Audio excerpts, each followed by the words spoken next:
Hi there, my friend. Welcome in this video. Alright, so there we go. Before anything else, I want to introduce myself. I am Mario Manado, and I am an internet affiliate entrepreneur, okay, an author and a blogger. I am an affiliate of Ignition Marketing, okay. So this picture is taken from a beach where mas favorite ko talaga ito because maganda ang kuha ng picture ko. Okay, my cellphone. So, nasa doon makilala mo ako. This is me. Okay? So, why I am doing this? Because I want to help online marketers, okay, online entrepreneurs na nag-struggle sa kanilang business. So, in this topic, mayroon ka makukuhang idea na pwedeng makatulong sa business mo. Okay? So, today's topic, pag-uusapan natin the 4 principles of marketing strategy. Alright? So, number 1 is specialization. The second one is differentiation. The third one is segmentation. And the fourth is concentration. Alright? So, pag-uusapan natin ito nang sa ganon, magkaroon ka ng idea, ano-ano ba ang apat na ito. Nang sa ganon, in order for you to learn more, okay? Sabi pa nga, nang sa ganun mag-grow ka sa business mo, na ginagawang business ngayon, you have to increase your knowledge. Okay? So, may increase or madadagdagan ang kaalaman mo ngayon about marketing strategy. Napakaganda o napaka-helpful, nang sa ganun, helpful, okay? Nang sa ganun, maging successful ka at magkaroon ka na ng income sa business na ginagawa mo. Marketing is very important in any business. Kapag wala kang idea on how to market your product, you cannot sell a single product in your business. Okay? You cannot sell or you cannot let kung nandun ka man nasa network marketing industry ka man, ay hindi ka makakapagpasali ng isang tao sa business mo. Okay? So, first, number 1 is specialization. Pag-usapan natin ang specialization. When we say specialization, bibigyan kita ng halimbawa. Okay? Kung makikita mo ang yung mga personalized thing, okay? Personalized product, makikita mo, they are very expensive, right? So, saan ka pwedeng mag-specialize about your products? Okay? Anong particular area ka pwedeng ma-specialize ang products mo? Where are you going to specialize about your products or services? Okay? An example of this na natutunan ko is the accessibility and the delivery of your products. Okay? Gaano ba katagal i-deliver ang products mo? Okay? It can be downloaded in the internet. Okay? Or it can be delivered to the customers 2 to 3 days using shipping, mga shipping, sabihin na natin mga pinadadalhan. Okay, right? That is the specialization. Okay? The second one is differentiation. When you say differentiation, you must be different from the competition. Why should the customers buy your products? If there is someone else, bakit sila bibili sa'yo? Okay? Kung mayroon namang ibang nagbebenta katulad ng ino-offer mo, okay, paano mo sila mapapasali sa business opportunity mo na mayroon naman ibang tao na nagpapasali din ng isang business opportunity? If you are a network marketing business or if you are having a products, bakit sila bibili sa'yo kung mayroon namang nag-offer sa kanilang tao na ganong products na ino-offer mo? Okay, bigyan kita ng halimbawa. Okay, ikaw nagbinta ka ng isang produkto sa isang kakilala mo at kakilala ko rin. Okay, nagbinta din ako sa kanya ng parihas. Okay, ganong parihas na produkto sa kanya, okay, na ino-offer mo rin at we are in the same company. Bakit sila bibili sa akin? Okay, okay, that is, okay, bakit sila bibili sa iyo? Alright, so second one is the competitive advantage. So that you can make more sales. Ano ang magiging advantage mo sa competition? Okay? Is it your ability to approach? Okay? Is it your ability to train them? Okay? Is your ability to talk to the people? Is it your ability to hype? Okay? Ano ang Okay, I am not recommending hyping people, okay? I am recommending the clean or the ethical strategy, all right? Hindi, ayoko ng ganun na hina-hype lang at pinapakita lang ang mga the result of the other people in the business. Kapag sasali naman ang isang tao ay ang isang prospect wala namang nangyayari, ayoko ng ganun, okay? Because it happens to me, okay? Nung meron ako nakita isang opportunity na sabi ko, ang ganda nito at kikita talaga ako ng malaking pera.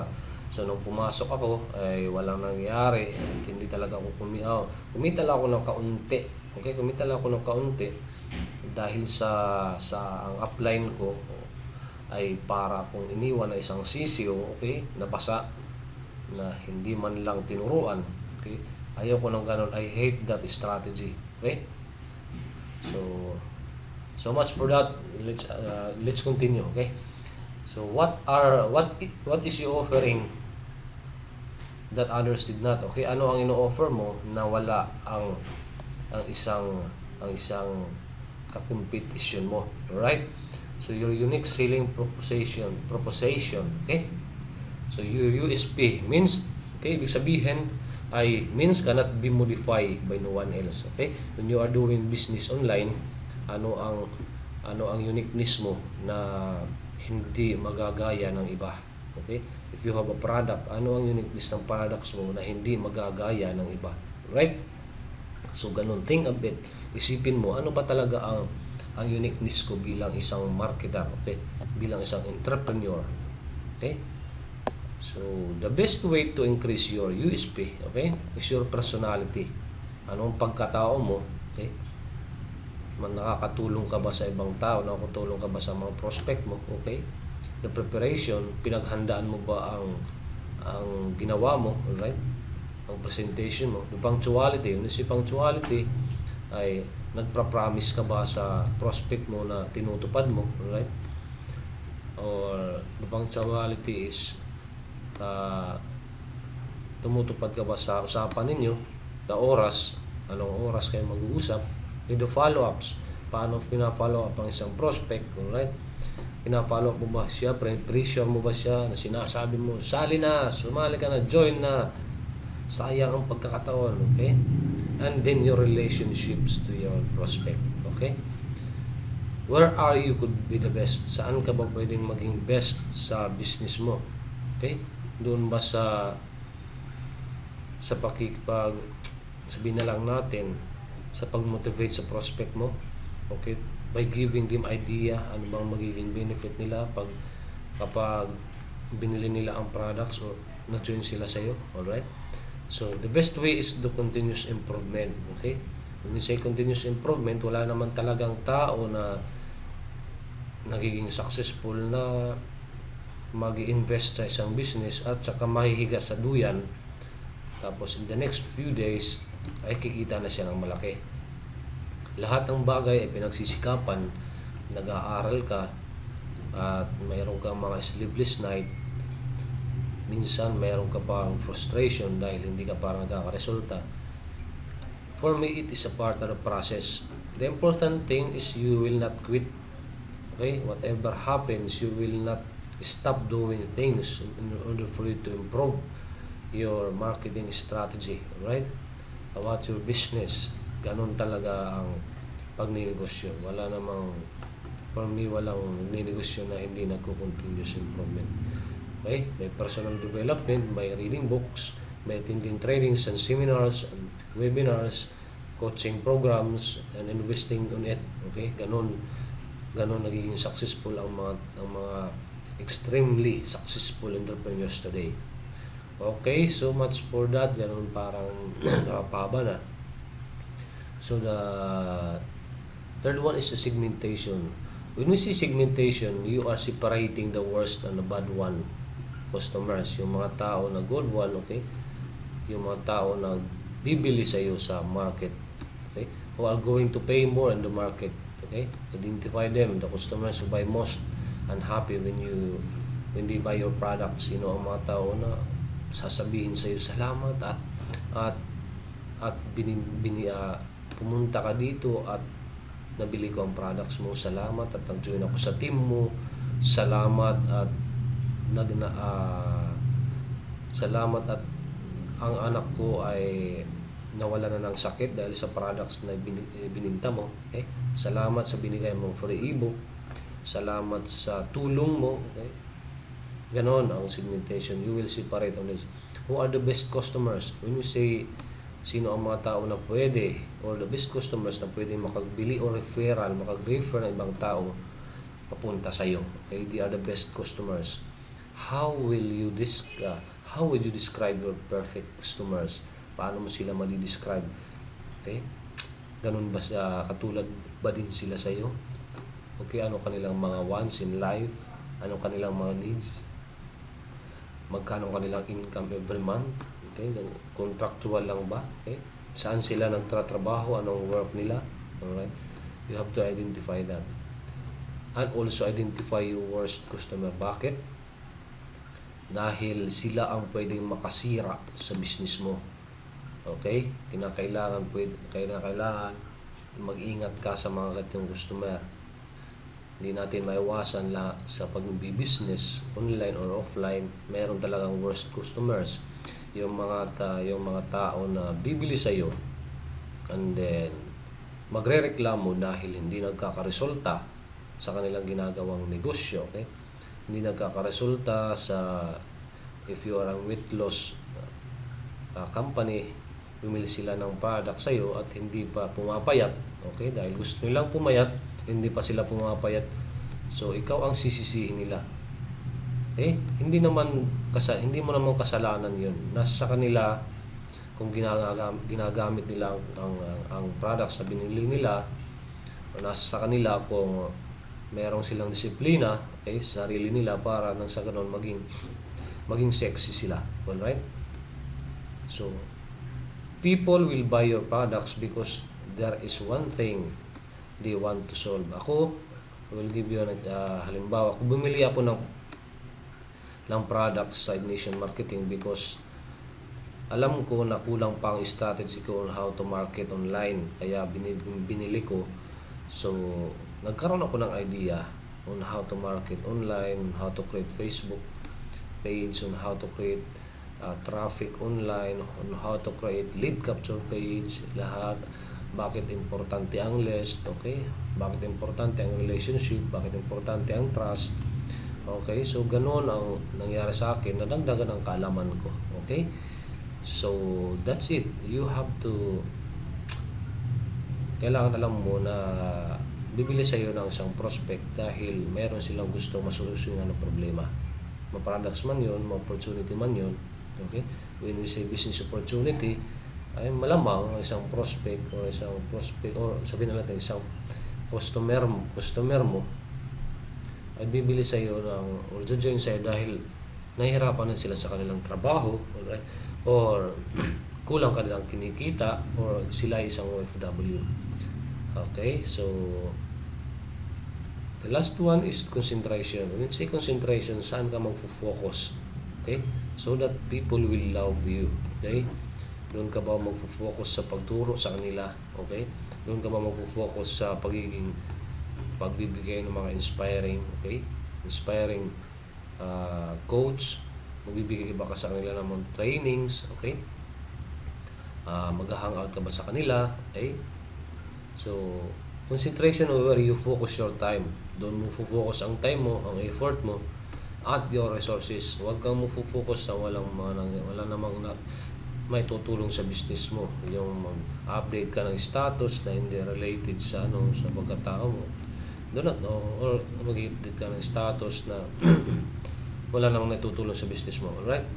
So, saan ka magpo-focus? Like for example, advertising or promoting your products. Okay? Concentration. So, what are the best possible way to contact your ideal customers? Ano posibleng paraan or way na pwede mong makontak ang ideal customers mo? Okay? If you are doing business offline, pwede phone number, okay? Pwede rin sa online, phone number, email address. So, saan mo sila pwede makontak? Gusto mo ba na na kausapin ng prospect mo face to face, nasa sa'yo yun, okay? So, kailangan alamin mo kung ano ba ang best possible way to contact your ideal customers. So, is it in the internet, okay? Or in the social media, okay? What are the most powerful appeals? Paano mo kakausapin ang prospect mo, okay? Yun. Paano mo sila papakita na sa kang leader, okay? So, yun lang muna. Okay, hindi ko sasabihin yun lang muna. I hope you get this video presentation value, okay? Meron kang natutunan dito, okay? Kung hindi mo manasundan ang mga sinabi ko, you can repeat this video. Nang sa ganun, pa-internalize mo, okay? Wala naman talagang natututunan agad, okay? Dahil because our brain is, because of some distractions in life, every day we met thousands of informations every day, okay? Nang sa ganun ma-internalize mo at mapunta sa subconscious mind mo ang isang sabihin na natin information. You have to watch it kung kinakailangan, you have to listen it, you have to read it yung kinakailangan, okay?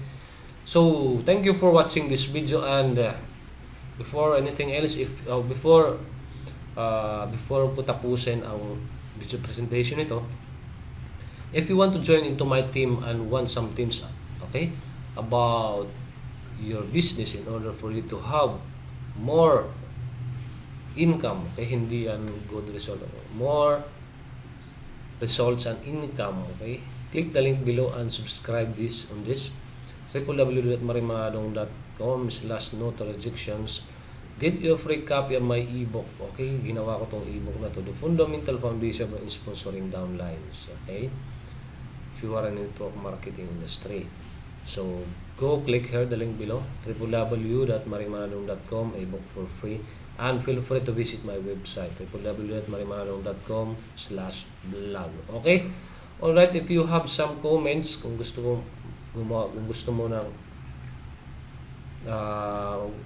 maglagay ng comments, you can put some comments below, okay? Then again, once again, thank you for watching this video and have an awesome day, my friend. See you in my next training video, and sundan mo ang mga ginagawa ko. Bye bye and God bless you guys. Have an awesome day.